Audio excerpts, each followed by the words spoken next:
nós falamos de termos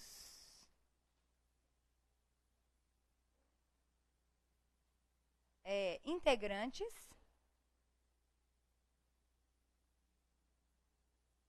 e termos acessórios. Cá para nós, quando alguém diz para vocês que termo essencial é um termo... Mentira. Quando alguém fala para vocês termos essenciais, o que vocês pensam em relação a esse termo? Só pelo esse adjetivo essencial. Vocês entendem que é algo imprescindível? Que não pode faltar, que é imprescindível. Eu vou contar para vocês quem são os termos essenciais da oração. Sujeito e predicado. Uai, mas não existe oração sem sujeito? Então, será que ele é tão essencial assim? Entenderam? Não pensem na nomenclatura para entender a matéria. Por quê? De acordo com a nomenclatura gramatical brasileira, termos essenciais são sujeito e predicado. Mas o sujeito não é tão essencial assim, já que existe oração sem sujeito. Isso aqui é a partir do meu conhecimento como profissional da área de letras. Mas se você for olhar na apostila ou em qualquer gramática, vai estar escrito lá, termos essenciais, sujeito e predicado. Termos integrantes são complementos verbais, que são objetos, complementos nominais, que a gente também vai estudar, e a agente da passiva, que a gente já estudou, tá? Quando você diz que alguma coisa é acessória, na sua cabeça, acessório é alguma coisa imprescindível ou não?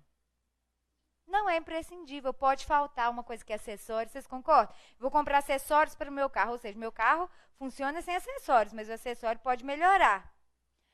Termos acessórios são adjuntos adnominais, adjuntos adverbiais e aposto.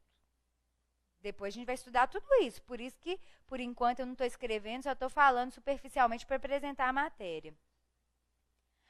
Se eu disser para vocês assim, eu estou em sala, e aí eu falo para vocês que o em sala é um termo acessório. Então, se ele é acessório, se retirar da frase, não faria falta, não é? Mas se eu falasse para vocês, então, eu estou, eu ia conseguir transmitir mensagem? Não ia ficar faltando alguma coisa? Você está o quê, Cris? Eu estou em sala. Então, o em sala, apesar de ser um termo acessório, porque é uma adjunta adverbial de lugar, se retirar dessa minha frase, prejudicaria o sentido. Eu estou em sala? Eu estou? Está o quê? Em sala. Então, a presença do termo essencial não é tão essencial assim, assim como a presença do termo acessório, às vezes, é essencial. Então, o que eu quero mostrar para vocês, mais uma vez, e provar, é que não vale a pena estudar termos essenciais, termos integrantes e termos acessórios pelo nome da matéria. A nomenclatura não diz muita coisa a respeito do que a gente precisa estudar para concurso público. Então, inicialmente, o que eu quero é só apresentar isso para vocês e aconselhar a não levar essas nomenclaturas em consideração para entender a matéria. Só mesmo para classificar, para decorar termo essencial, sujeito predicado. Mas para entender a matéria não serve para nada. Beleza? É isso. Dentro de termos essenciais, nós começamos a falar sobre o sujeito. Nós já sabemos várias coisas sobre o sujeito, que foram estudadas ao longo do curso. A gente já sabe que o sujeito é o termo a que o verbo se refere. Na aula de pronomes pessoais, eu falei isso para vocês. Eu, tu, ele, nós, vós, eles. Como pronomes pessoais, no caso reto, precisam de um verbo, afinal de contas, sujeito é o termo a que o verbo se refere. Então, vocês já sabem isso. Vocês já sabem que o sujeito é o termo a que o verbo se refere. Vocês sabem também que o sujeito é que manda na flexão do verbo. Aluga-se casa, alugam-se casas. Se o sujeito foi para o plural, o verbo também tem que ir. Porque quem manda na flexão do verbo é o sujeito. Mas disso vocês também já sabem. Terceiro, o sujeito pode ser agente, paciente ou as duas coisas. Disso também vocês já sabem. Então, não é novidade alguma dizer para vocês que o sujeito é o termo a que o verbo se refere, Que o sujeito é o responsável pela flexão do verbo e que o sujeito pode ser agente, paciente ou as duas coisas ao mesmo tempo. Não é verdade? Porque tudo isso foi visto ao longo do curso. Então, o que a gente precisa saber agora? A gente precisa saber, porque cai muito em prova, são as classificações dos sujeitos. Os sujeitos podem ser simples, quando são organizados a partir de um núcleo. Eu vou retomar uma velha frase usada na apresentação da aula de morfologia sobre o estudo das classes gramaticais. As duas meninas bonitas foram ao baile.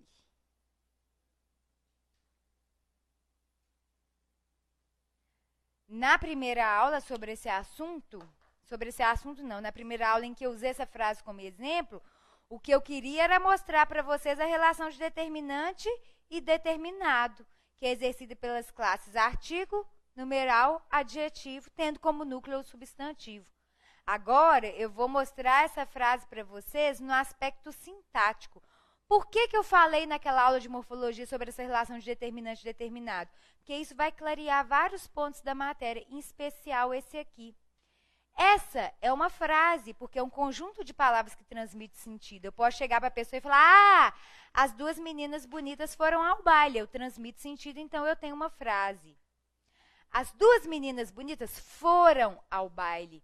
Essa frase é composta de uma oração, já que eu tenho um conjunto de palavras organizadas em torno de um verbo, que é o verbo foram.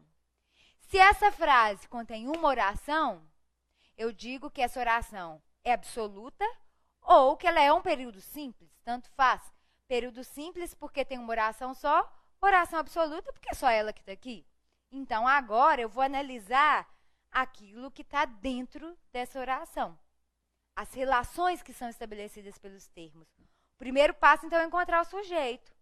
Como que eu encontro o sujeito? Perguntando para o verbo de quem que ele está falando.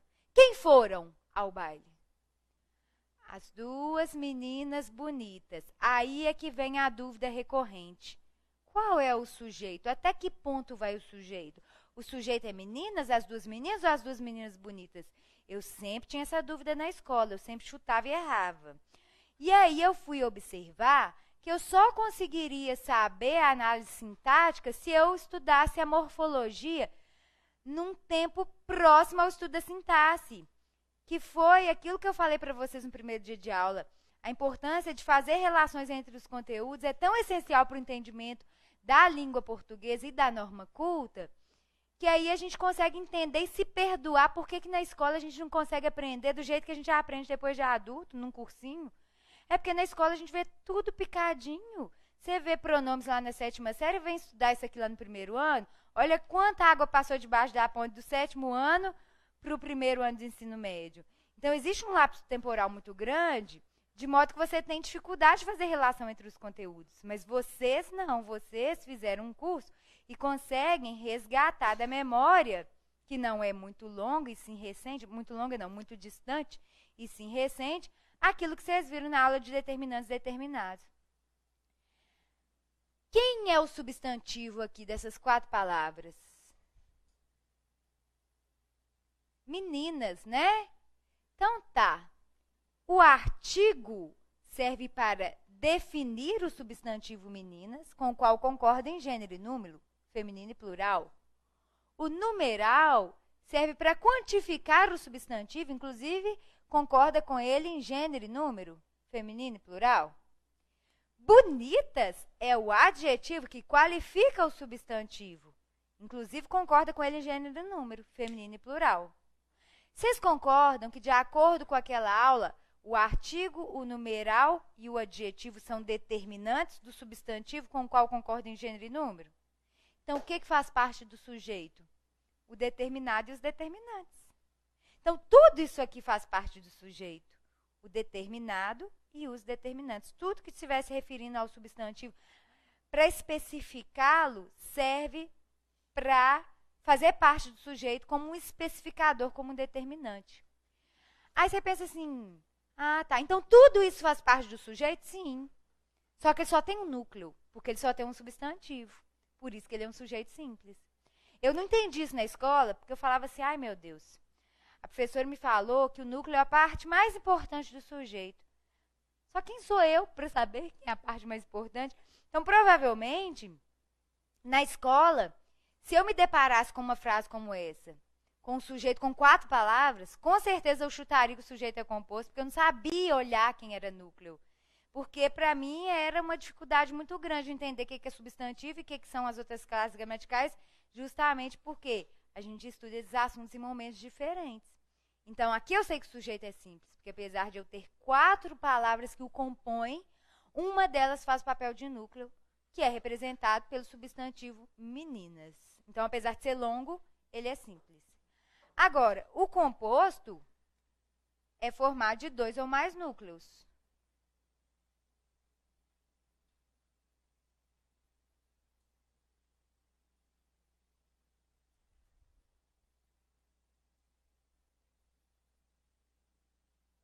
Então, se eu dissesse assim, ó, eu e Carol fomos ao baile. Carol já contou que a gente foi ao baile funk? Ela não queimou meu filme dessa vez, não, Josi? É porque... Não, aquilo ali foi fichinha. É porque há uns anos eu fiquei doida pra ver como era um baile funk. Aí, ô Carol, vamos comigo, vamos comigo, vamos comigo. Carol foi. Pusemos roupinha de piriguete, fomos. O lugar até fechou depois que mataram um lá. Lá perto do Minas Shopping. Chamava Arboreto. Alguém já viu? E o Edivaldo nem tá aqui pra me zoar, né? Eu zoei tanto ele aquele dia. Aí a gente foi lá, minha filha do céu. O que é aquilo? O povo dançando tal do quadradinho de 8. As mulheres com as pererecas tudo de fora, fazendo encaixe nos da frente. E Carol, pelo amor de Deus, vamos embora daqui. Eu falei, só mais um pouquinho. Aí que ela rachou de rir, que a gente pediu um balde de cerveja. Aí veio um balde, o balde mesmo, de lavar roupa, com a cerveja. O que mais que teve? Ah, teve esse caso. Esse caso foi pior. Na época, nem tinha esses smartphones, não. Era celular que tirava foto, michuruca mesmo. Ai, Carol, eu dava uma fumadinha naquela época. Eu e Carol fomos para a área de fumantes. Aí, a área de fumantes era um lugar fechado que tinha tipo um banco no meio de concreto, assim. Aí Carol disse assim, não, Cris, pelo amor de Deus, olha o lugar que você me traz. Tá igual um velório isso aqui, o lugar de colocar o caixão aqui. Ah, não, eu vou ter que tirar uma foto pra te zoar. Na hora que ela tira a foto, chega um mano pra ela e fala assim, o que você tá tirando foto aí? A Carol, não, moço, é porque, na verdade, mas não era. Aí ele foi, virou pra ela e falou assim, deixa eu ver. Aí foi, ela mostrou pra ele, aí que ele viu que não era. Ah, e eu aqui no cantinho, ele olhou pra mim e falou assim, me dá esse telefone. Aí eu tô assim, será que é o aparelho? O número? Eu não sabia. Sério, ele falou, me dá seu telefone, eu... Aí eu falei assim, ah, não rola não. Aí ele foi e fez assim, ô gente, eu não tô zoando, não é mentira. Ele foi e fez assim, ó. E olhou assim pra mim, um tampinha, assim, sabe? Aí, foi embora. Aí, depois disso, aí, Carol, não, Cris, ó, aí é um sinal pra gente ir embora, não sei o quê. Aí aconteceram outras coisas, tem tanto tempo, depois que eu tive neném, eu esqueci um tanto de coisa na minha vida. Isso acontece aí com quem... É, né? Que coisa! Umas coisas... tá falhando tanto de informação. É, deve ser defesa mesmo, porque, pelo amor de Deus, meu passado me condena. Aí... Eu sei que no final, aí a gente já tava quase indo embora, porque aí depois ia ser um pagode e tal.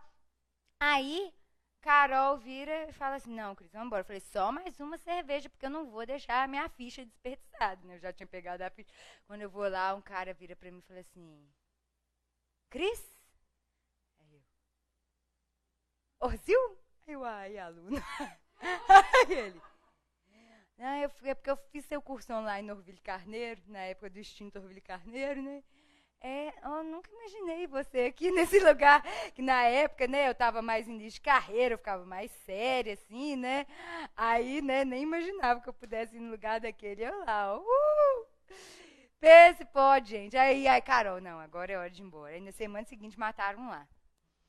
Desse jeito. Carol fala assim, nossa, não acredito que você me fez vir no lugar dele. Eu, Carol, já aprontamos, viu? Aquilo que a gente brinca aí não é brincadeira, não, é verdade mesmo. Ainda bem que eu casei, que senão já era. Tá frito, eu e Carol juntos não presta. O Pablo, nossa senhora, acabou. Não, os meninos já colocaram coisa de restaurante na minha bolsa. Tipo assim, pra parecer que eu tinha furtado no lugar lá em Santa Teresa, umas coisas muito absurdas. Já roubaram cone na rua, uns trem muito doido. Dá não, dá bem que eu casei. Encontrei Jesus. Mas o fato é que eu e Carol fomos ao baile realmente. Quem fomos? Eu e Carol. Então percebam que esse sujeito é muito mais curto em relação ao anterior, não é verdade? Mas ele já é um sujeito composto, porque ele é formado de um substantivo composto, aliás, de um substantivo próprio, que é representado pela palavra Carol, e um pronome pessoal do caso reto, que pode exercer a função de núcleo do sujeito também. Então, apesar de eu ter um sujeito muito mais curto, esse já é um sujeito composto, porque ele tem dois núcleos. Um substantivo e um pronome substantivo, que é uma palavra que representa o substantivo. Em vez de eu falar Cristiane e Carol, eu coloquei eu, para substituir o meu nome, primeira pessoa de singular, que é a pessoa que emite a mensagem.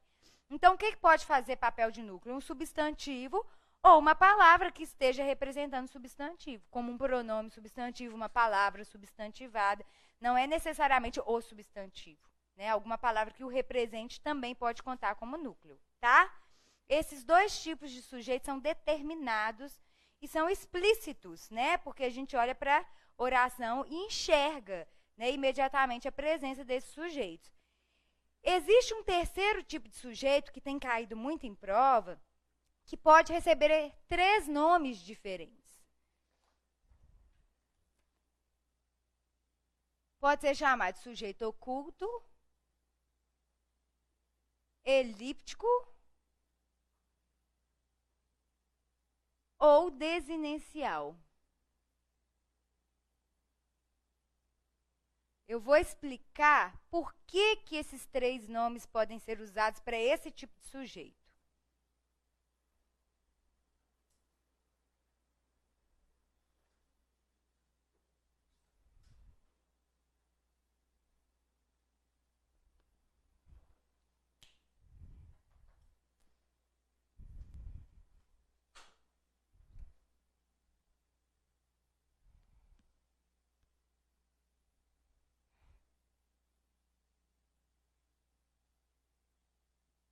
Me lembra daquela questão, se eu esquecer?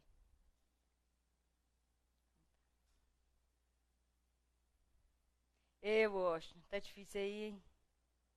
Tá bravo, né? Agora vocês vão ter 2 semanas seguidas de aula com a Carol, viu, gente? Porque, na verdade, a de hoje seria dela. Só que eu vou tirar uns dias, aí eu combinei com ela de eu dar essas 2 aulas seguidas, que aí ela dá 2 seguidas, pra eu ter um trechinho. Eu vou entrar de férias lá no MP também. Dá uns passeios, né? Com Carol. Pode ir? Então prestem atenção. Para achar o sujeito, eu tenho que perguntar para o verbo de quem que ele está falando. Estudamos muito. Quem estudamos? Quem? Nós. Todo mundo consegue perceber que ao fazer a perguntinha para o verbo, a gente até consegue identificar o sujeito da oração, embora ele não apareça explícito na frase. Quem estudamos? Ora, só pode ser nós. Então, na verdade, esse sujeito é muito confundido com sujeito indeterminado ou sujeito ou oração sem sujeito. Cuidado, isso aqui não é oração sem sujeito. Cuidado, isso aqui não é sujeito indeterminado. Aqui, o sujeito existe, a oração tem sujeito, é um sujeito existente. Ele não só existe, como ele é determinado, porque eu consigo identificá-lo aqui, mas ele foi omitido na oração. Então, ele é chamado de sujeito oculto por esse motivo. Porque ele existe, ele é determinado, mas foi ocultado na frase. Por isso, ele pode ser chamado de sujeito oculto. Nunca de sujeito indeterminado, nunca de oração sem sujeito. Ele existe, ele é determinado, mas ele foi ocultado nessa frase. Essa é a primeira justificativa para o nome oculto. Agora eu vou falar da segunda justificativa, que é aquela que explica a possibilidade de você chamar esse sujeito de elíptico, que é a palavra que o CESP mais gosta para se referir a esse sujeito. Presta atenção. Vocês estudaram com a Carol uma figura de linguagem chamada elipse já? A elipse é uma figura de linguagem, uma figura de construção que consiste na omissão de uma palavra sem que haja prejuízo da mensagem. Isso é muito comum na linguagem publicitária. A gente faz a omissão da palavra, consegue continuar transmitindo o mesmo sentido da mensagem, mas, para a mensagem ficar mais curta, mais objetiva, eles tiram algumas palavras e conseguem continuar transmitindo a mensagem. Por exemplo, minha casa é minha vida. Tem verbo aí? Não. Mas você consegue entender a mensagem? Eles querem dizer que minha casa é minha vida. Mesmo que o verbo não apareça, você consegue entender a mensagem. Isso é elipse. É a omissão de uma palavra que não prejudica a mensagem. É um recurso de coesão para você escrever a sua mensagem com o menor número de palavras possível. No corredor, alunos. Eu não usei verbo, mas vocês conseguiram entender a mensagem? No corredor há alunos, existem alunos, no corredor tem alunos, ou seja, vocês conseguem entender a mensagem mesmo sem a presença do verbo. No corredor, alunos. Isso é elipse, omissão da palavra sem que haja prejuízo da mensagem. Linguajar jurídico. Requer seja intimada testemunha no interesse tal. Requer que seja. O que é uma conjunção integrante que introduz oração substantiva? Vocês vão estudar isso no período composto. Mas o linguajar jurídico tem o hábito de fazer elipses sem que haja prejuízo da mensagem. Requer seja intimado. Todo mundo entende a mensagem do mesmo jeito. Eu achava super estranho quando eu fui trabalhar no MP. Hoje eu já acostumei.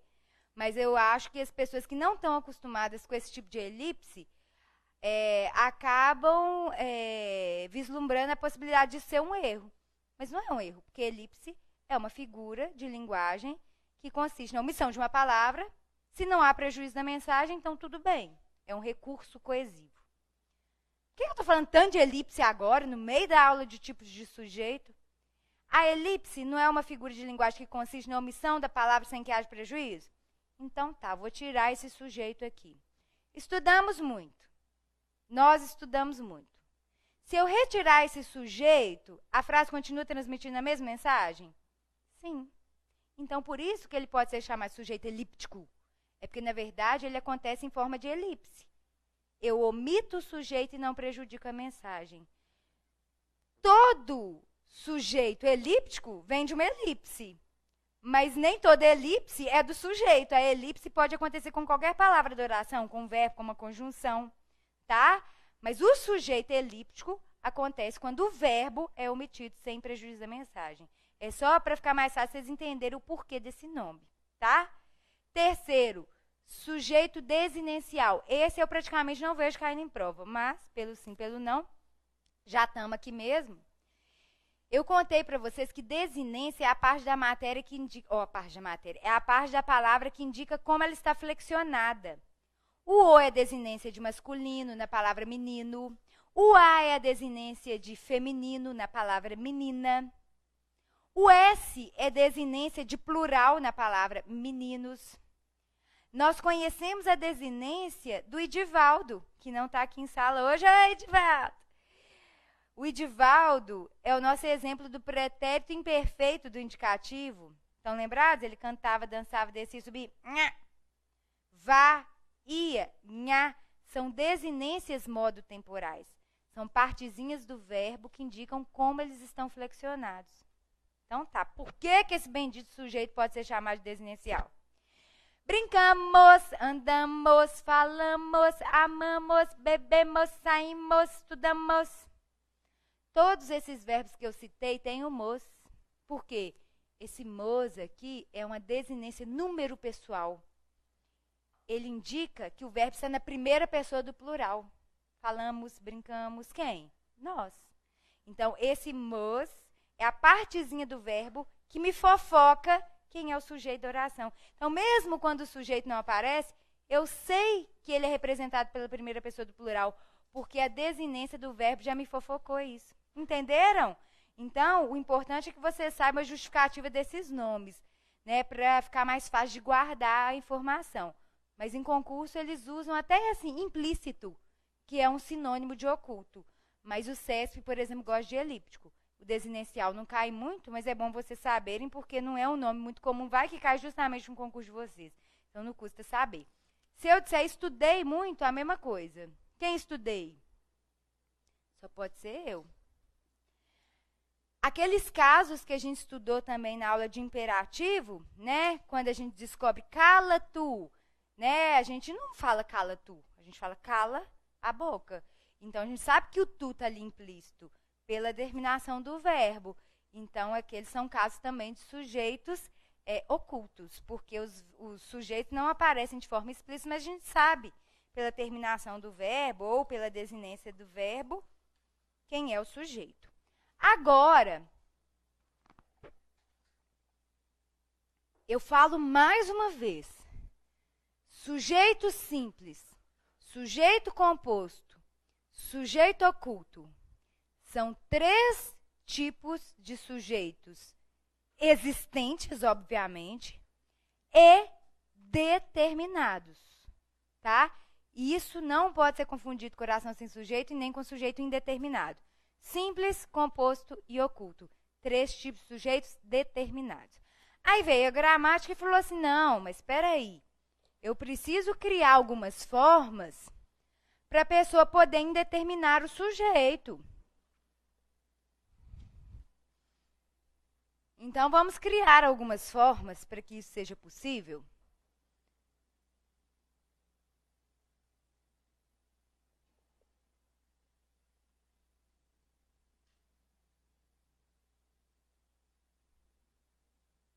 Como que eu posso indeterminar o sujeito? 1. Colocando o verbo na terceira pessoa do plural, sem que possa ser resgatado no contexto.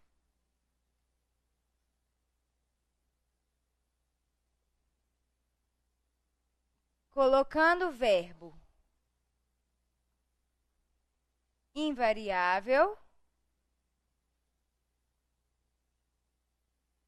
mais o se, que é aquele índice de determinação do sujeito que a gente já estudou. Então, só vou colocar aqui a observação. Já estudado junto com voz passiva sintética.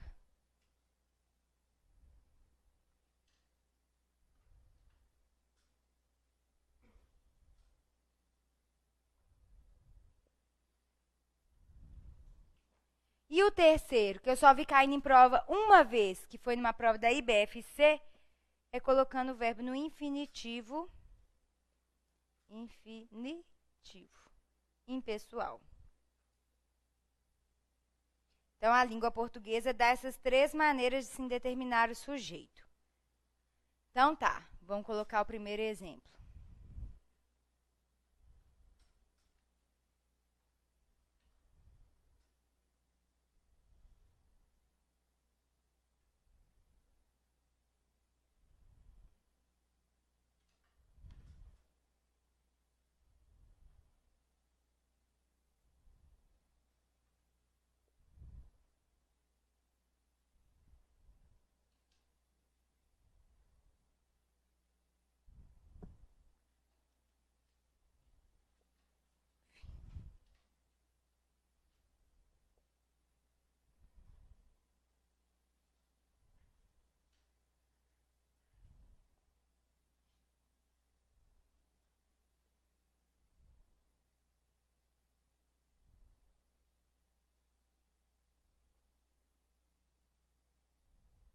Isso aqui é em homenagem aos servidores do Estado.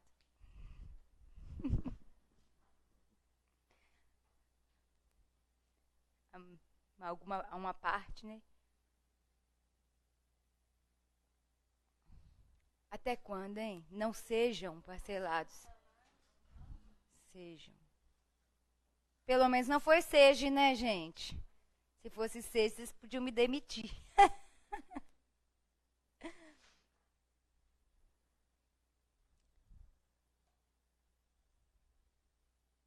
Eu já levei Carol também pro jogo no Independência há muito tempo.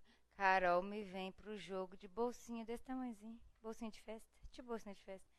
Na época em que as coisas eram mais uhul, né? Porque agora até que o povo vai arrumadinho ao estádio. Eu já vi, assim, jogos noturnos, pessoas até de bota e tal. Mas eu sou da época do geralzão,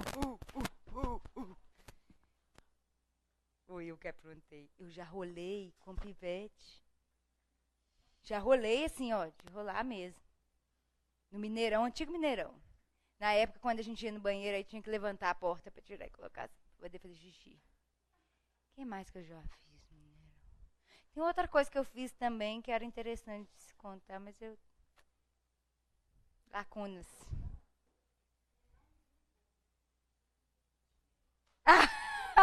Estava no Mineirão e não viu o gol. Poxa vida. Presta atenção, né? Quem não gosta de futebol vai pro estádio. Eu fico vendo o povo assim, doido pra acabar o jogo, né? Às vezes a pessoa vai só pra acompanhar, a outra fica lá assim. Tipo isso, né? Ai, ai. Ô, gente, é o seguinte, vocês conseguiram copiar já? Olha, a primeira forma de se indeterminar o sujeito, que é a que a gente normalmente aprende na escola, é colocando-se o verbo na terceira pessoa do plural. Eu tinha muita dúvida nisso na escola, e eu não sei se vocês também têm a mesma dúvida que eu tinha. Eu pensava assim, roubaram a bolsa da mulher. Aí eu pensava assim, gente, por que esse sujeito é indeterminado? Porque se eu disser quem roubaram? Eles. Então por que esse sujeito não é oculto igual o outro? Eu ficava assim, indignada e ninguém conseguia me explicar. Depois de velha, quando eu virei professor de concurso, em algum momento, eu não me lembro em qual material, eu recebi essa informação. O que acontece? Na verdade, não é todo verbo na terceira pessoa do plural que indica um sujeito indeterminado, não. Na verdade, a colocação do verbo na terceira pessoa do plural é um recurso da língua portuguesa quando a pessoa tem intenção de indeterminar o sujeito. Então, vamos supor que alguém solta um pum aqui na sala. Aí a gente sente aquele fedorzinho e fala assim, ih, peidaram. A gente não está dizendo quem peidou. Mas quando a gente fala peidaram, a nossa intenção é indeterminar o sujeito, não é? Quando alguém te conta uma fofoca. Ah, mentira, tô chocada. Uma pessoa só tá me contando a fofoca. Cris, você promete que não vai contar pra ninguém? Não, prometo, você tá doida? Vê se pode. Ô, amiga, assim, eu nem podia estar te falando isso não, ou nem poderia, mas me falaram que seu namorado tá te aprontando. Olha só, com o perdão da próclise no início da frase, me falaram. Foi uma pessoa só que me contou. Mas quando eu vou repassar a mensagem, eu falo, me falaram. Por quê? Porque esse é um recurso da língua portuguesa. Se tem um incêndio na mata, o que o povo fala? Ih, atearam fogo na mata. Às vezes foi uma pessoa só, estava fumando de guaguimba. Mas a gente fala, atearam fogo na mata. Então, a gente tem essa possibilidade na língua portuguesa de usar o verbo na terceira pessoa do plural quando a intenção é indeterminar o sujeito, e não necessariamente esse sujeito vai ser representado pela terceira pessoa do plural, eles. Quem me contou uma fofoca foi uma pessoa só. E eu, ao repassar a mensagem, falei, me contaram, me falaram, me disseram. Às vezes foi só uma pessoa que fez o pum, mas eu falo, peidaram. Não porque eu quis dizer que várias pessoas soltaram pum, e sim porque eu quis indeterminar o sujeito daquela ação anti-higiênica, né? É isso. Então, peraí. Como que eu vou saber, então, se o verbo na terceira pessoa do plural realmente foi usado com essa intenção? Avaliando o contexto. Essa frase eu deixei solta aqui, mas eu vou contar uma historinha para vocês guardarem. Nossa, coitada daquela moça, roubaram a bolsa dela. E o pior é que o cara estava bem vestido, não dava para desconfiar. Né? Mensagem preconceituosa, mas eu quero o exemplo. Roubaram a bolsa da mulher. E o pior é que o cara estava bem vestido. Então, percebo que, inicialmente, a minha intenção foi só em determinar o sujeito da oração. Depois, mais para frente, eu quis determinar, mas em uma outra oração. Mas essa oração que eu usei primeiro, ela teve o objetivo de determinar, porque a minha intenção maior foi comunicar o ocorrido, roubar a bolsa da mulher. Depois que eu quis falar sobre mais informações em relação ao caso. Então, nessa situação, o sujeito é indeterminado. Agora,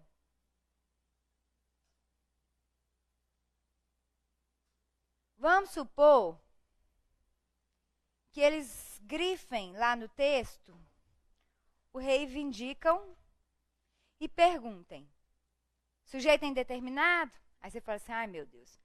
Vai voltar para o texto da prova e perceber se é possível resgatar no contexto anterior se o sujeito existe ou não existe. Se ele foi omitido só naquela frase, porque às vezes a pessoa omite o sujeito para evitar repetição. Isso é um recurso coesivo. Você pode omitir o sujeito e transmitir a mesma mensagem para o seu texto ficar mais conciso, mais objetivo, não é? É um recurso, então vamos ver. Os servidores estão em greve, reivindicam que os salários não sejam parcelados. Vamos para a primeira oração? Quem estão em greve? Os servidores. A primeira oração, organizada em torno do verbo estão, tem como sujeito os servidores. Os servidores é sujeito simples, explícito, sem mistério. Só que aqui eu tenho uma outra frase composta de uma outra oração. Então, eu vou avaliar a outra também. Para cada verbo, uma possibilidade de sujeito. Reivindicam. Quem reivindicam? Servidores. Então, se eu avaliar o contexto, eu sei quem é o sujeito do reivindicam? Sei. Então, não faz o menor sentido eu dizer que esse sujeito é indeterminado. Esse sujeito, ele existe. Eu consigo perceber quem ele é pelo contexto. Ele não só existe, como ele é determinado. Só que nessa oração que eu estou analisando, o autor quis omitir esse sujeito para a mensagem ficar mais curta, porque ele conseguiu transmitir a mesma mensagem. Quando o sujeito existe, mas ele é omitido, e a mensagem continua fazendo o mesmo sentido, isso aí é o quê? Sujeito elíptico ou oculto. Então, na verdade, esse sujeito aqui é elíptico. Ele não é indeterminado. Ele é nada mais, nada menos do que um verbo na terceira pessoa do plural que pode ter o seu sujeito identificado pelo contexto anterior. Então, tá vendo que não é todo verbo na terceira pessoa do plural em que o sujeito é indeterminado? Depende do contexto. Entenderam? Mesmo? Agora, esse aqui já foi visto, né? Eu não vou repetir, eu só coloquei essa informação porque quando vocês forem estudar, vocês têm que estudar o sujeito indeterminado pelo si, junto com o outro si, da voz passiva sintética, né? E, por fim, esse aqui que eu vi uma vez caindo na IBFC, que é o infinitivo. Se eu disser assim, ó, fumar é prejudicial.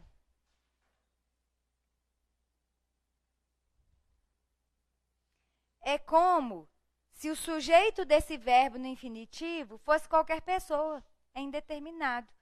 Aí eu vi a IBFC cobrando isso uma vez, mas eu não costumo ver as outras organizadoras cobrando mesmo, porque eu só vejo o gramático Bechara falando sobre essa possibilidade de indeterminar o sujeito com o verbo no infinitivo impessoal. Então, não é relevante esse aqui. Esse aqui é mais relevante para as provas do CESP. Ele tem gostado de cobrar esses verbos na terceira pessoa do plural para você identificar que o sujeito existe sim. Então, ele não é indeterminado, ele é só elíptico. E o do si cai para caramba em questões de concordância verbal, mas atrelado ao outro si, que é o da voz passiva sintética, tá? Na próxima aula, eu vou falar sobre as orações sem sujeito, depois eu vou falar sobre a transitividade, predicados, e aí a gente dá prosseguimento a essa parte de sintaxe, tá? tá bom? Quem tiver a oportunidade de dar uma lidinha nessa matéria, vai ser interessante, porque aí vocês vão poder se situar melhor ainda na aula. Nesse período, gente, se vocês tiverem dúvidas, vocês podem me mandar. Assim que for possível, eu vou respondendo. Só não prometo que vai ser imediatamente, talvez eu viaje, mas vai mandando. Na hora que der, eu respondo. Combinado? A próxima matéria vai ser de sintaxe, essa é a parte de período simples. Eu vou te mostrar aí. Beleza, galera? É isso.